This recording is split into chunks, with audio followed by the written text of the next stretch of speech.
nhằm nôm áp bám bồ ly đừng ọc nè bông bồn nè ôi nôm ấy mua chả lại tê mơ snow bằng khăn kê nè miên bột miên đông miên tần áp khmau lụa mặt sân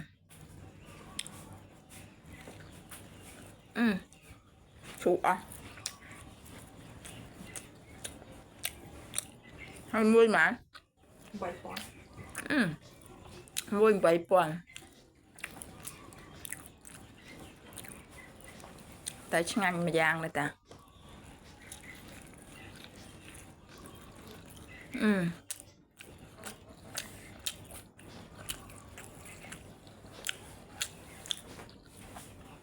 ដូចនំពុំដែរប៉ុន្តែរសជាតិវាប្លែកឆ្ងាញ់ជាងនំពុំ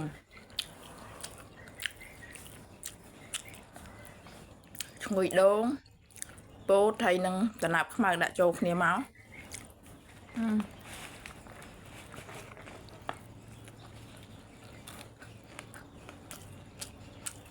ចាអត់សូវផ្អែមទេដូចគេដាក់អត់ផ្អែមតឡងអញ្ចឹងចាស៊ីប៉ះពោតប៉ះអីទៅអត់ពោតផ្អែមណាស់ឡើងផ្លាស់រៀនសាបវាសូវឆ្ងាញ់ណាអត់សូវផ្អែមជាងនឹងតិចល្អ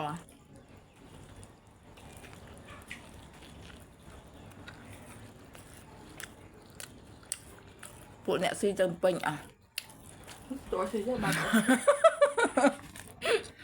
ងើយអីនៅនឹងដាក់ចូលហើយស្ដាងអងអ្នកបាក់ឡើង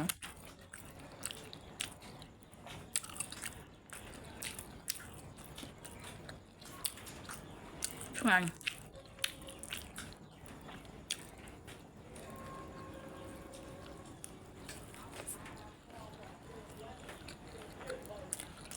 thôi mà bạc click khi ở liền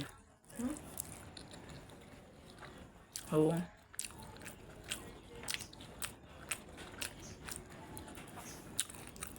nó cái đánh class sạp khăn mà ở ai sạp khăn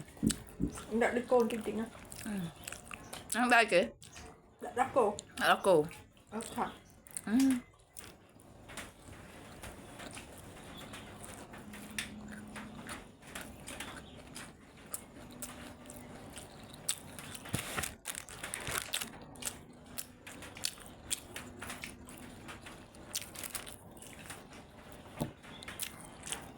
mà giống trong cái ai mà